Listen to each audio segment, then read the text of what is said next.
Welcome back, McElroy, Cubelic in the morning, Jocks 94.5, 8 o'clock here, top of the second hour. If you missed any of the first hour, go back and download the podcast, wherever you get the podcast. Very much looking forward to our visit with Gerad Parker here in just a minute, head coach of Troy. Also looking forward to our visit with Matt Jones here at the bottom of the hour. Let's go to BR, though, on the phone right now before we move on. How are you, my friend? Good morning, Greg. How are you, buddy? Well, I'm an Auburn fan, a disgruntled Auburn fan, and I'm seeing all these coaching issues going on and all the availabilities.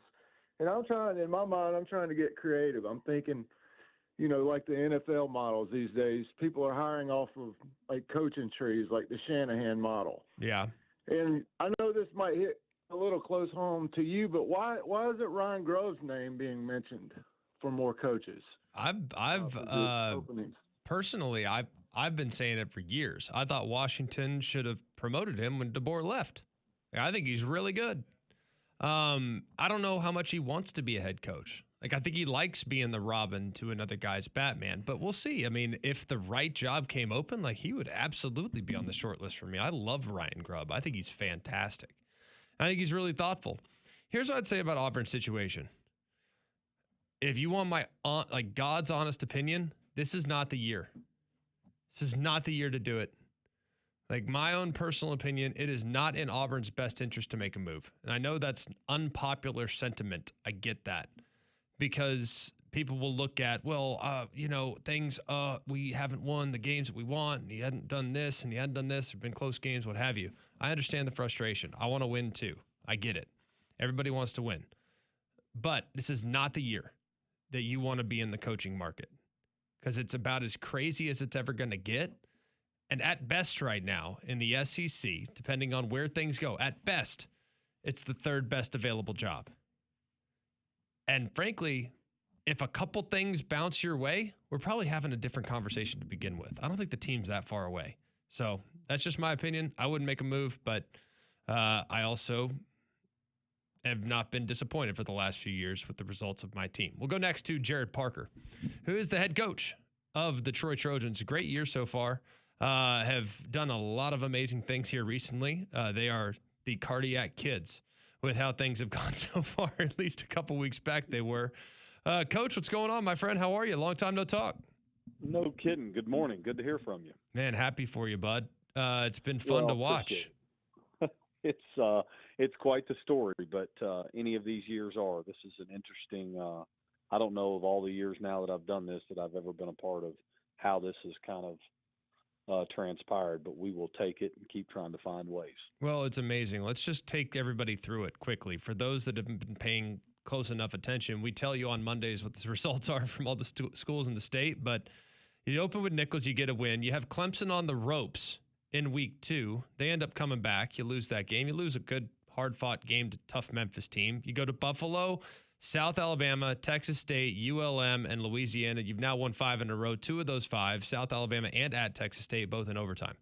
Is that a good synopsis of what's gone on up to this point? But those overtime games, they don't tell the whole story. Those were stressful, Coach. They really were. Well, stressful. And you know how it goes. You've done this long enough, too, and been a part of all of it. Those are dark moments. We lost our quarterback starter just like we did the year before, and you're sitting trying to say, okay, how are we going to figure this out? Because we can't do this again. And so, but then you win one, and you find a way and get another one.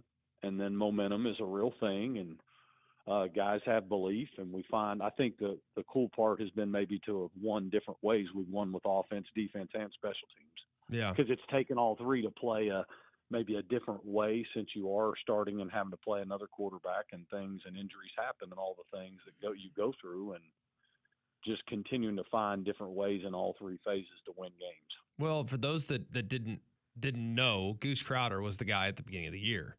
He gets hurt, significant shoulder injury during it was Memphis, right? Was it Memphis game? Yeah, it was a Memphis game. That's what I was trying to think what game it was. I was like, what happened to him? You know what I mean? And then sure enough, watching the tape and then bouncing back, it's like, all right, well, it's Kilcrease. Let's see what he's got. And he's done a great job. So how are you able to have a guy that prepared to take on the starting role and all of a sudden become the player he's now become? Well, you know what? I'm not. First off, I probably won't take that credit. I Right. would say, I think it's a mix of a few things too, though. Like his preparation has been excellent. You know the position well. He's got some belief and been able to handle some failure of what it takes to play that position.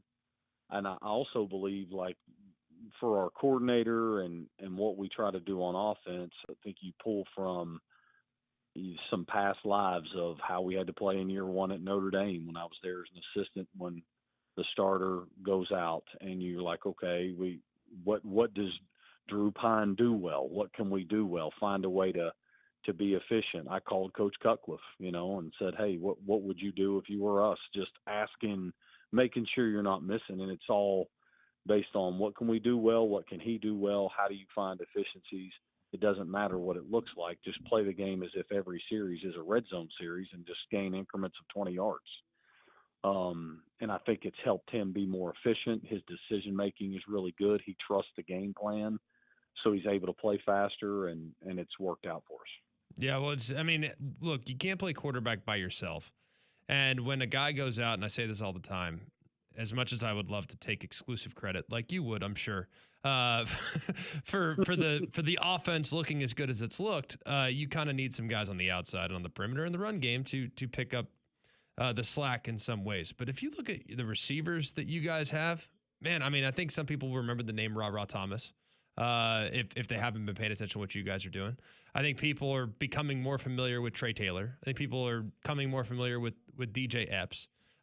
He's got juice now. Goodness gracious. So when you look at the weapons that you've been able to accumulate, it certainly takes a lot of the pressure off the quarterback, doesn't it? How good do you feel like your receiver core is relative to the competition that you're facing week in and week out? Yeah, thank you for keeping up with us, by the way, because that's the difference. I think we're flying under the radar a little bit, to be honest with you, and that's good. But we're pretty good out there. Like, we can all run. We've got a couple, Ra's a big, strong, physical guy. Trey Taylor can run. So we're able to play a little bit of a perimeter game too, which gives a little bit, not a little, it gives a lot of relief where you can play on the perimeter and get to those people. And, maybe it's quick spits and quick game throws also to get you out in space and block less people to gain yards.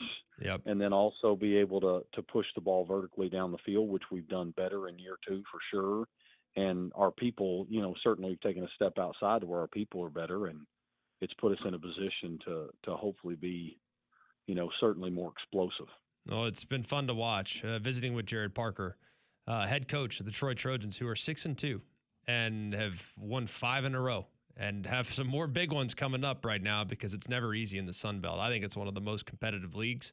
It might be, outside of the Southeastern Conference, my favorite league to watch on a week in, week out basis. The margins are slim and you got to execute. Man, there are some players. There are some diamonds in the rough in that league across the board. Coach, defensively, there's a lot to like with what you guys have. You got a great edge presence in Davis. Like, he does a decent job. He's a really good job off the edge. You got a couple off the ball linebackers, 44 I like a lot. How would you assess how the defense has been up to this point? Because there were some growing pains that looked like they're early, but then again, they're playing some really good offenses at the same time. So how would you assess where your defense is at? Yeah, I think for us, you look at it, what do you want to, you want to be really good in havoc plays. And that's the part we've done the best part in creating sacks, tackle for loss, and certainly turnovers. That's what's made us, even better in taking the big step. We have to finish the year better in rushing, which we've been hit a little bit with, we face some really good runners at quarterback, and defending the extra hat and the run and stuff has been tricky on us. So we have to be better here late in rushing defense, but we have kept ourselves afloat and kept our numbers pretty well and played well in that area because of, sacks. Again, I think we're leading the league right now in sacks, which has really just helped us find ways. And then the last 2 games, we've gotten back to creating turnovers, which have been the difference in the games. Yeah, and you got a corner on the outside, by the way, and number 8, Jaquez White. That guy can play. Golly, he's got length. He can lock it down. He's done a lot for you this year, I would imagine. So what can you say about what he provides on one side of the defense on the perimeter? Well, you read it right. He's a great cover guy and can run, and he's also he feels and fits the run well. I mean, Yeah. he's been really good fitting the run, and he's a physical player.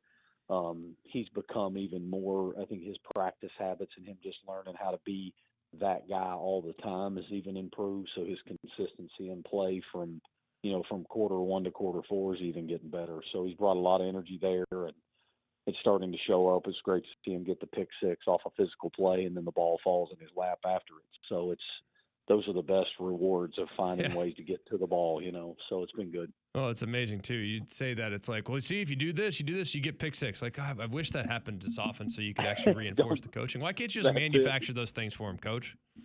Isn't that the quickest way for affirmation of belief in what you're telling him as a coach? That's it. It's amazing how that happens, where the guy will play it perfectly right and it'll bounce, and the guy will actually catch it. You'll fall down and go to the house. You do everything right, and it goes the other way. So it's great that some good things happened for him on the pick six. You got a tough stretch coming up. Arkansas State coming up this weekend. And you get the bye week. Not looking ahead, you got Arkansas State, who's 3-1 in the Sun Belt, by the way, is playing better football as well. So that game's at home this weekend, 7 o'clock. What do you need to do well in this game against Butch Jones and his crew? Well, I think, from our defense perspective, we have got to keep this quarterback somehow from he can beating move. us. Yeah, with his legs first, and they've got a vertical passing game and two wideouts that are really talented. So that's the piece too, but we cannot let him beat us and get out and run around and beat us with his legs. I think that'll be the huge piece on that side to keep it simple. And then, on offense, I think for us, we've got to find a way to manufacture the ability to hand the ball off and create rushing yards on our side. That'll be the piece of it. And then our run action game, along with what we do in our pass game, you certainly hope creates explosives and gets us where we need to be and remain efficient. So that'll be the key pieces of it. I think the kicking game always will come into play, but the weather seems to be good. So I think it's really going to be the rushing battle and keeping their quarterback intact and hopefully in the pocket. Yeah, it feels like that's a defensive line you can get after. Those are my words, not yours. But it does feel like a group that you can move them against a little bit. And it does feel like their quarterback, Rayner, number one. It does feel like when I've watched him, he's a really good player, can extend plays for sure, but he will hold the ball. And it does feel like this is kind of an opportunity this week where your defensive line, with how they can penetrate and how they can rush the quarterback, they got to be kind of licking their chops, but you got to pull them back a bit too, because if you over pursue, Rayner can hurt you. So how do you kind of balance that messaging to the front? Yeah, I think it's really hard because you preach from the entire start of playing defense football, hey, hit the quarterback, get there, rush, when it's pass time. But if you, to your point, if they don't level out the rush and run past him, he'll step right up, drive up in the pocket, and be out. So I think it's having aggression to get going, but understanding when you're at a point of depth in your rush, you're going to have to level out and stay even so we don't create lanes in front of him to where he can step up and through.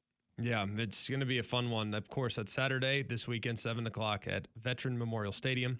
Coach, couple big picture comments just from you. You've been around Notre Dame.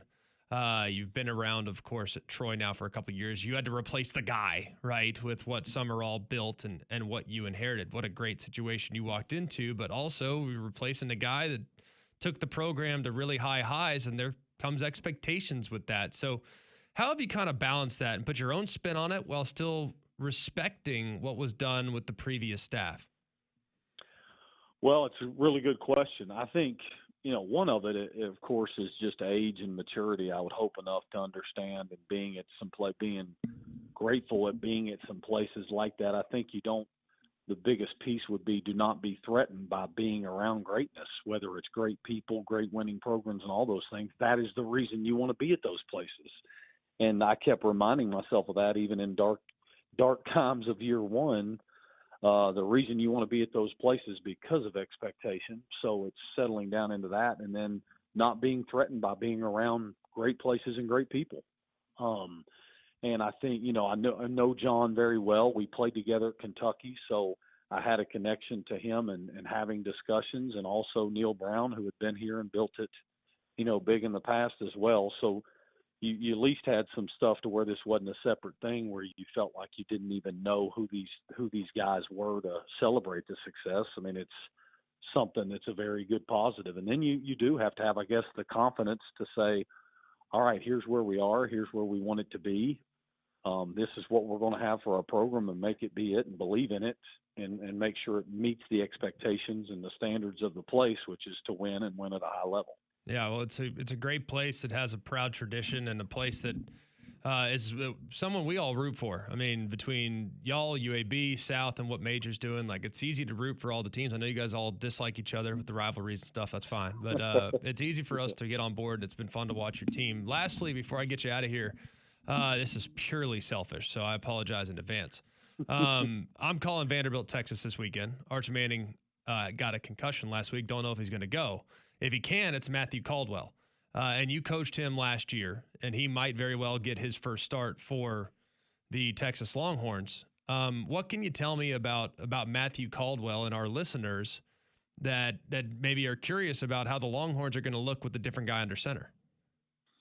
Well, I mean, pretty interesting. I can't believe we're talking about it in the weird ways of college football. It's wild. But I'll say this: when we found our own and really finished the year out, getting 3 of the last 4, a big reason was because of his level of play going up and what he did for us. I think you're going to get a guy that he won't get rattled. He's very cerebral, calm, won't be that moment or that place, and what he's going to do if he's called to do it will not be too big for him. I'm sure as you break him down and look at him, you'll see, I mean, he can throw the football, make every throw. He's got a quick way of getting it out of his hand, efficient feet, and can get out of trouble with his feet if needed. So, I think people will be pleasantly surprised at his ability to get it out of his hand and how it comes out of his hand. And again, I don't think he'll be a guy that'll be rattled at all by being in one of those environments. Well, I can tell you what I'm saying on Saturday. If in fact he does play, I'm saying he just received unbelievable coaching at Troy last year. That's why he's in this situation. That's what I'm going to say. That's exactly right. Give Troy some love there. 100%. I'm dropping your name 14 times throughout the show. Really appreciate your time, man. Congratulations on a great start to the season. Finish strong, and best of luck this weekend against Arkansas State. I appreciate it. Thanks for what you all do for college football, too. Absolutely. Gerad Parker here, head coach of the Troy Trojans. Big game this weekend against 3-1 Arkansas State. It's at home, 7 o'clock this weekend. And it should be very interesting, man. I mean, Troy's in a great spot to get to the Sun Belt title. And remember, guys, with where everything's going, all you got to do in the G5 is make it to the conference championship game.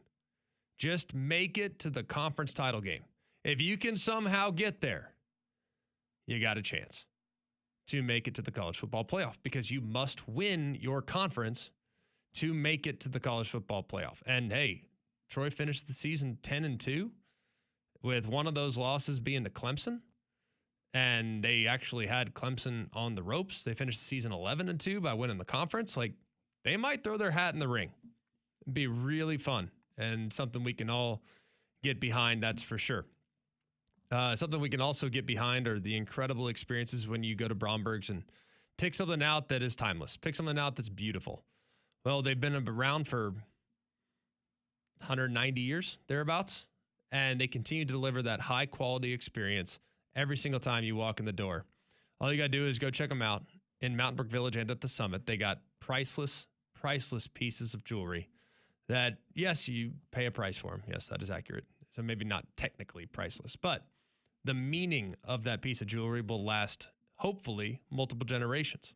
And you'll have something in your family that will all remember why it was given, what it was given for, and the importance and significance of that purchase. And the wonderful people at Bromberg's can help point you in the right direction. I don't know the first thing about jewelry. Not one thing. But I know it's pretty, and I know my wife likes it. And I know someday my daughter will like it, because every single item we buy, we anticipate it going to her at some point down the road. Hopefully long time from now. But go and check out Bromberg's in Mountain Brook Village and at the Summit. You can also check them out online at brombergs.com. All right, when we come back, we'll continue on breaking down the weekend. Matt Jones from Kentucky coming up in about 10 minutes. It's Mac and Cube.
Welcome back, McElroy, Cubelic in the morning, Jocks 94.5. As football season moves on, you know that means changes in the weather are coming. Protect your HVAC system with the checkup from a trained comfort specialist.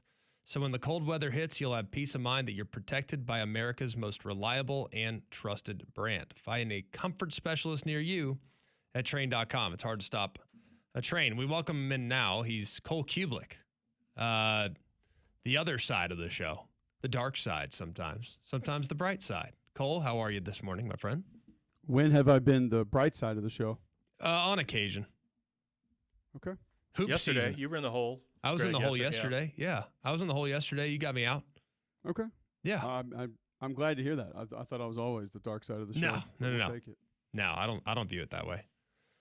Good conversation with Gerad Parker a minute ago from Troy. They are 6-2.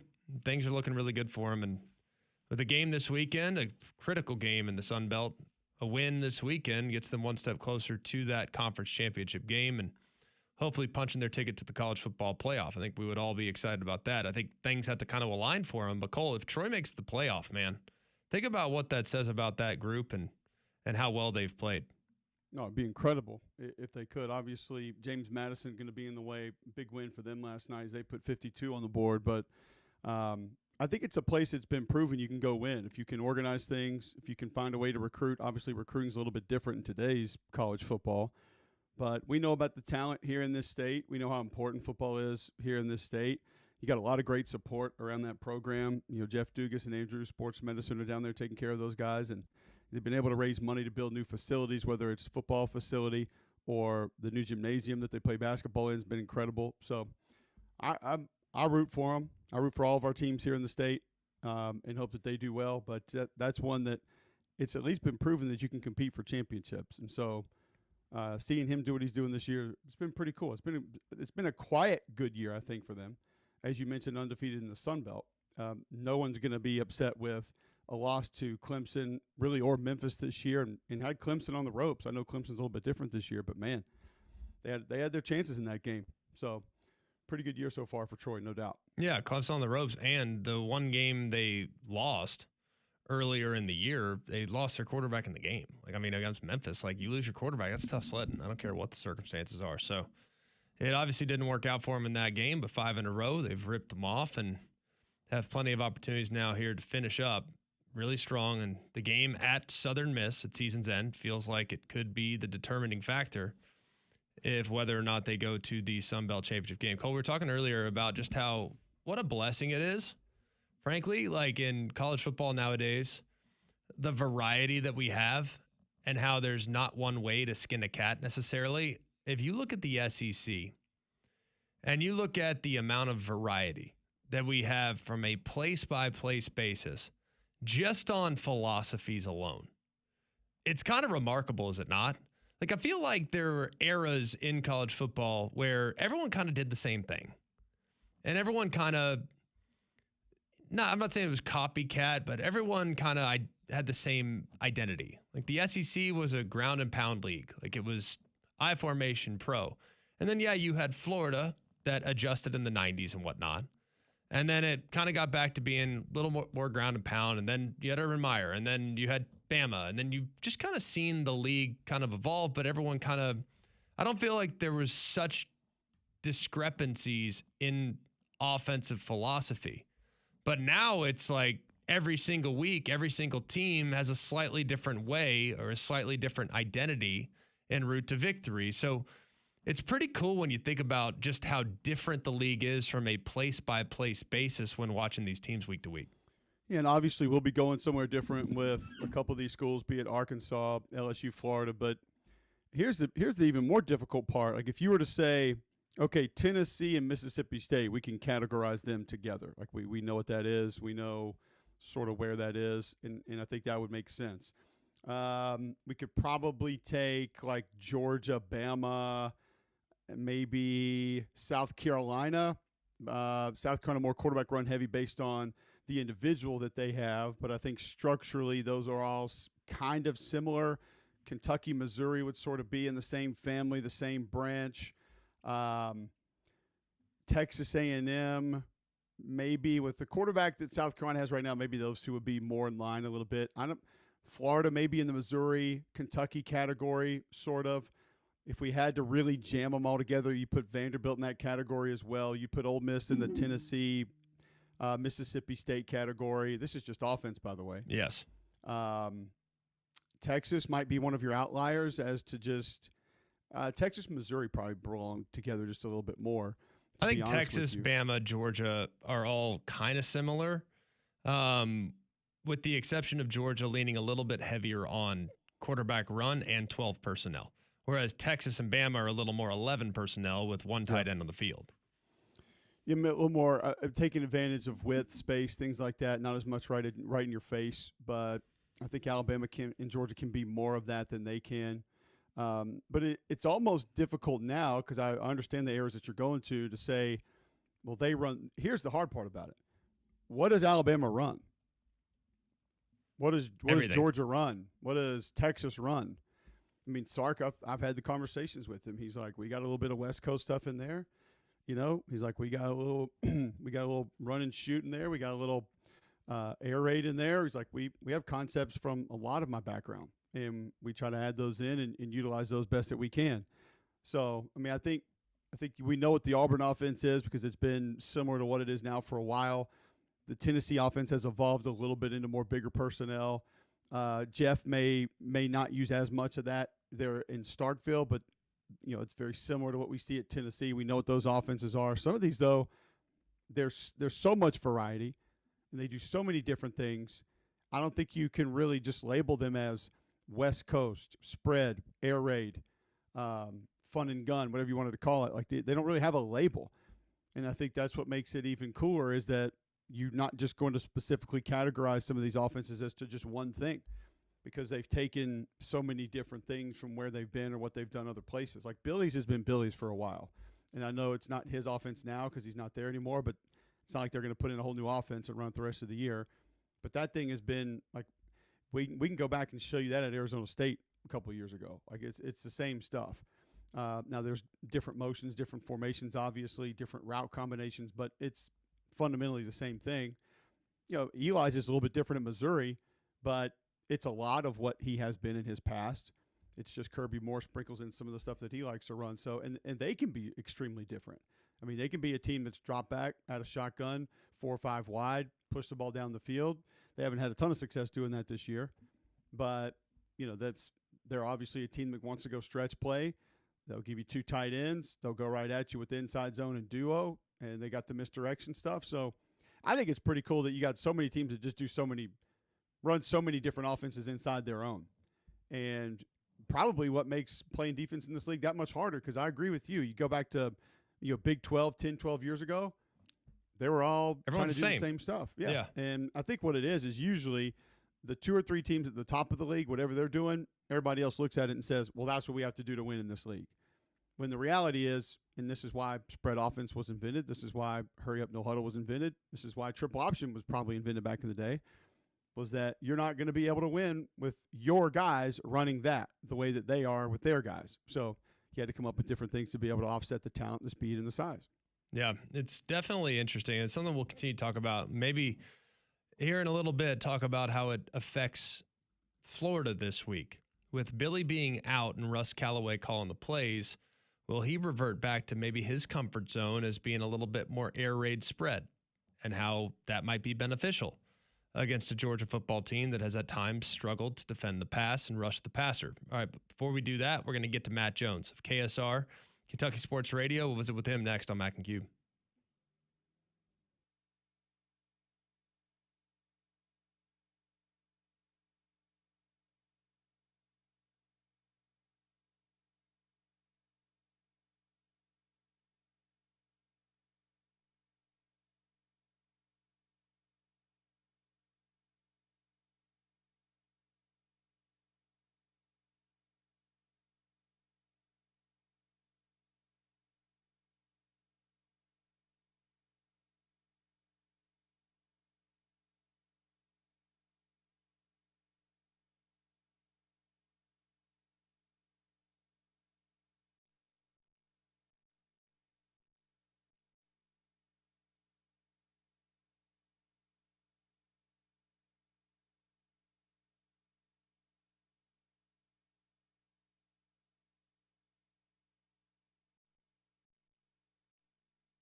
All right, welcome back in. McElroy and Cubelic in the morning. Appreciate you being with us.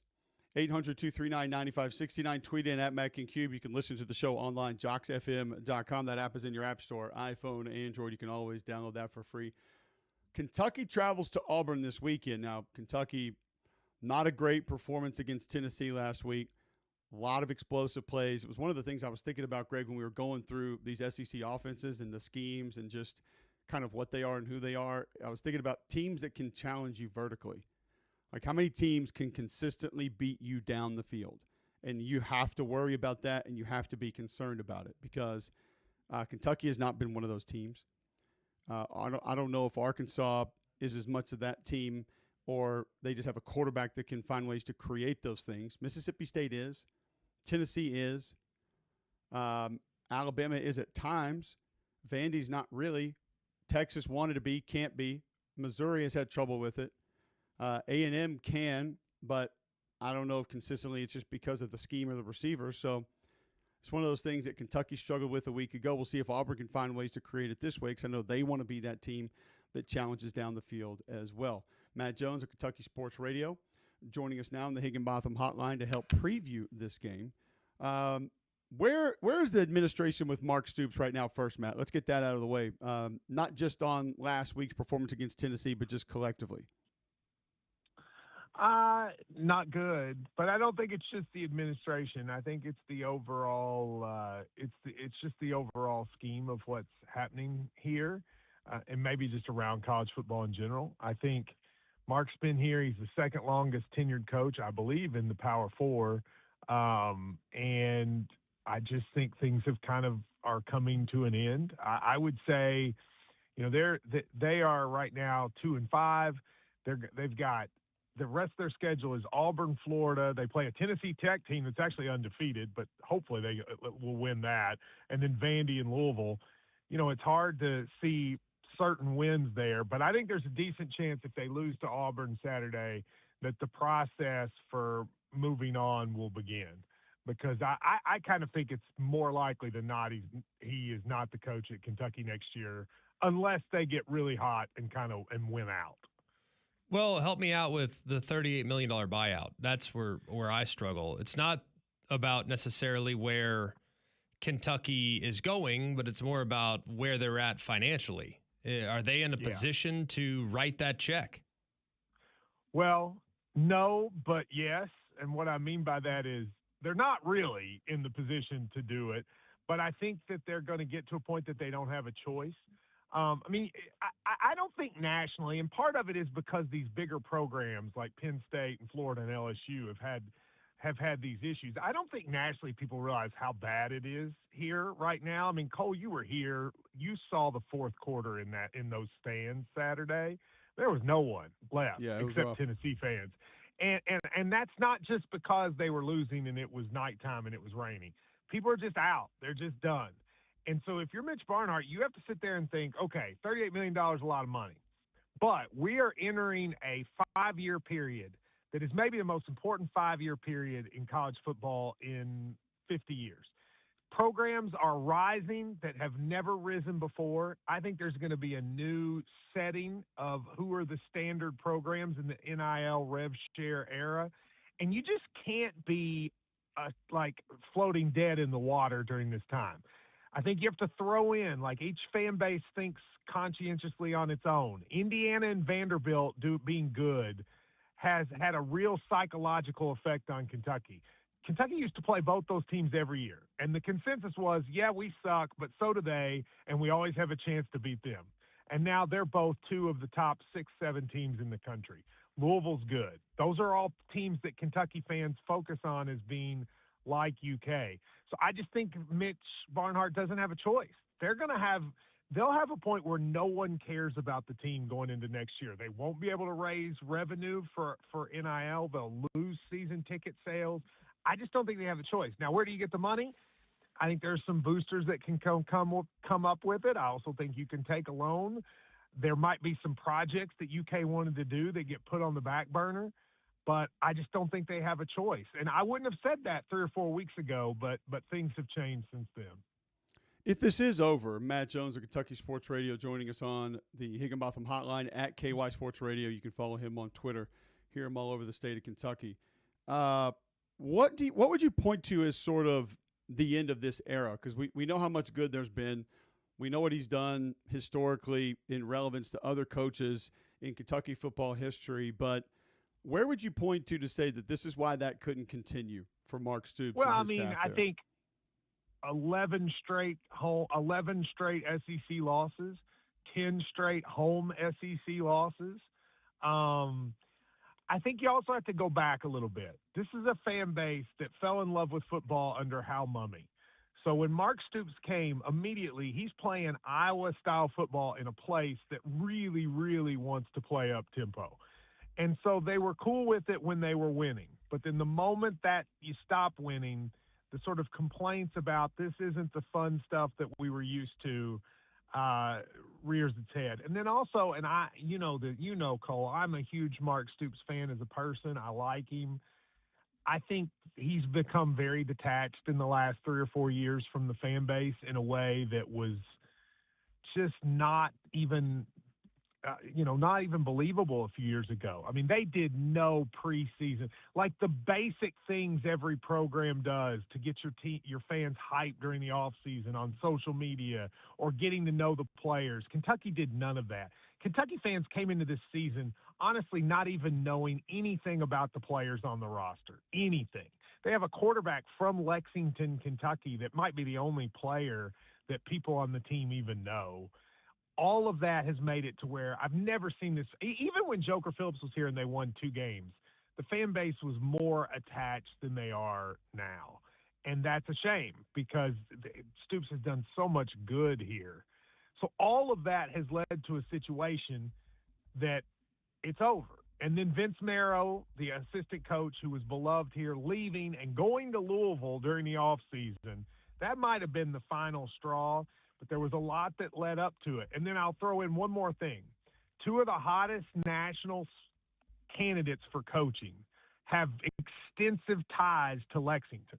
John Summerall at Tulane and Will Stein from Oregon. Both of them, John Summerall went to Kentucky. Will Stein grew up in Kentucky. His dad played for Kentucky. And I think there's a sense fans have, even though they might not get either one of them, that these are 2 of the hottest coaching candidates in the country. When are you going to have 2 of the hottest coaching candidates in the country that both have extensive ties to UK again? I'm not sure they can get either one of those guys in this market, but I think fans think, look, if we're ever going to get a guy like this, this is our chance. Well, Will Stein's a Louisville guy, so the one strike. He is, against, but don't overlook, though. I mean, he's a Louisville guy, but the Louisville job's not open, right? His dad played at Kentucky. And he has extensive ties to Lexington. So let me just say, I'm of the opinion that if this job comes open, the most likely scenario is Will Stein, because I think John Summerall goes to one of these other jobs. So I'm just going to say, whether he's a Louisville guy or not, I don't think that stuff matters as much. And his family are all Kentucky people. So just keep that in mind when the job comes open. Yeah, I don't think that's something that would be prohibitive. Like, a good job is a good job, and he's a coordinator and can become a Power 4 head coach. Like, I don't think and that he plays a style, Greg, that this fan base wants. Correct. They want that. This fan base at its core is a basketball fan base that wants excitement, even almost more than success. And they look at Will Stein's offense. And remember, they remember playing against him at Louisville. I believe he was the quarterback that got replaced for either Lamar or Teddy Bridgewater. I can't remember which one. And it was during the Kentucky game. So everybody remembers Will Stein and looks at him fondly.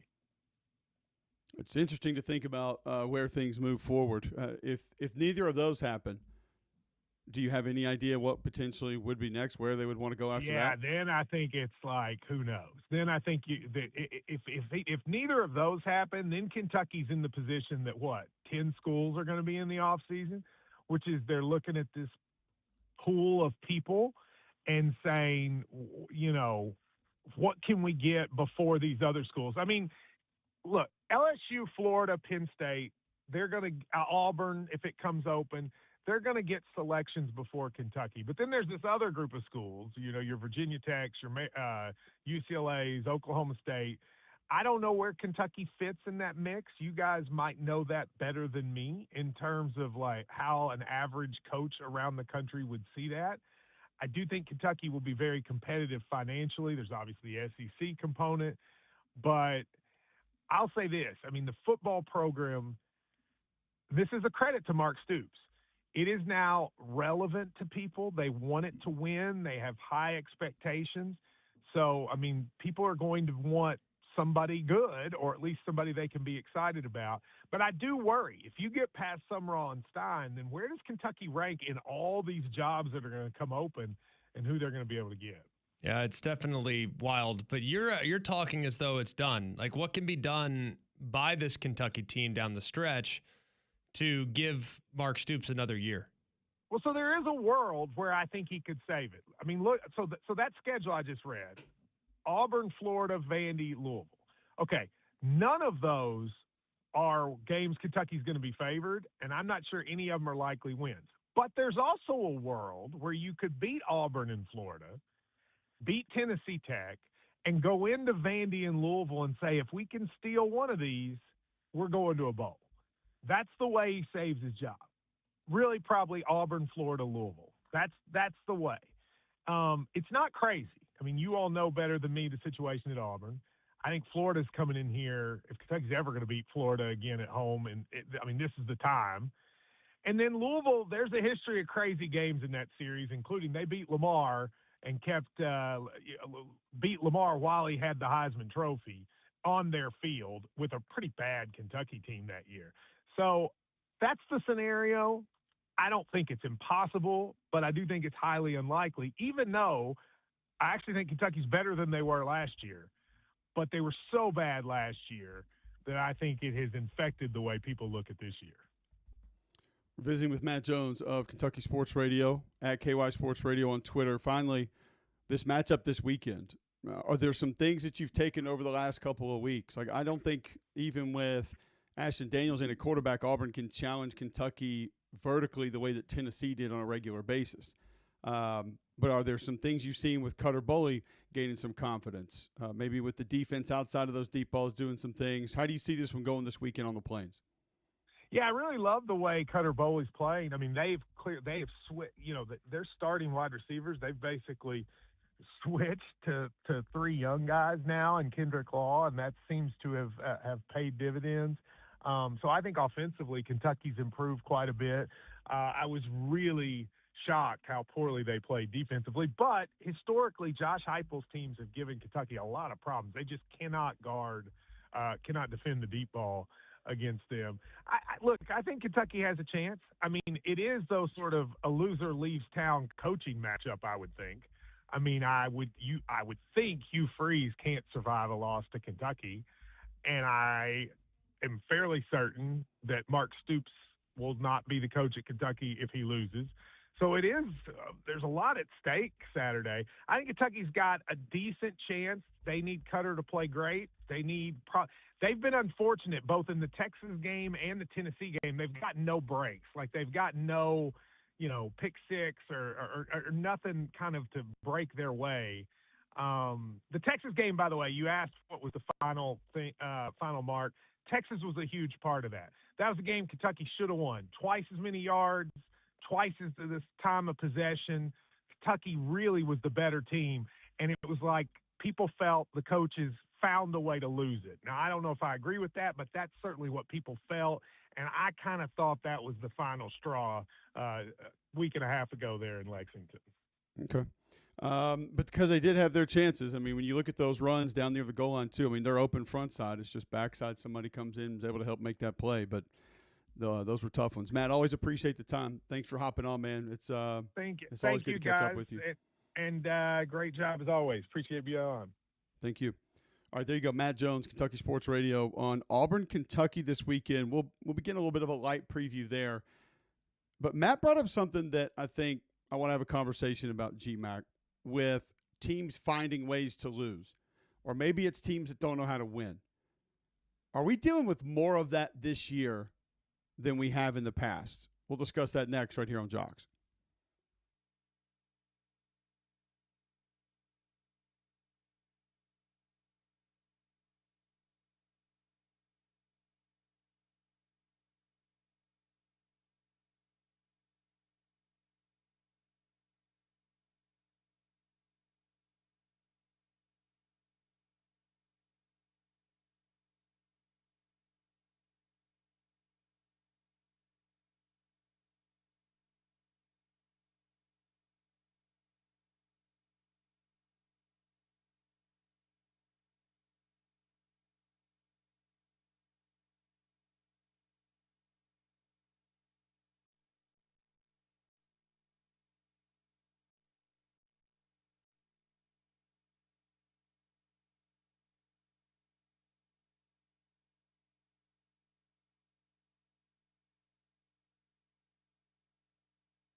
maybe it'll just be because Auburn falls into this category, but it kind of feels like we're dealing with more of this in years than we are in years past.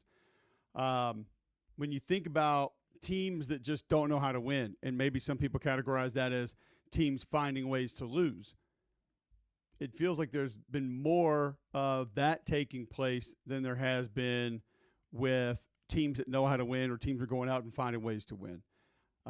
Maybe there are other teams that when we kind of go through this practice, are going to come to mind, and we're going to be able to also categorize here that just are in position, have opportunities, obviously have the talent based on what we've seen, but for whatever reason can't find ways to win those football games and are just not getting it done. Game Day Men's Health can get it done for you. If you are lacking energy, lacking sleep, feeling on edge, head over to GameDayMen'sHealth.com today and see exactly what they can do for you. You can sign up for the free consultation there at GameDayMen'sHealth.com.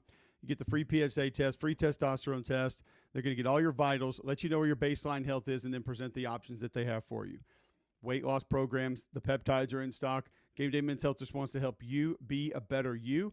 And there's minimal upfront costs from the programs they offer. Locker room environment, great people. Not going to try to push you into programs that you don't need. Just go sign up for the free consultation today at GameDayMen'sHealth.com, now open in Trustville. I guess it wouldn't be a big surprise, Greg, if this is real, if this is happening with more teams than it has in the past because of the transfer portal and players changing teams. There's probably less togetherness and unity on teams than college football has ever seen. The coaching cycle, coaching carousel seems to be more frequent than it's ever been.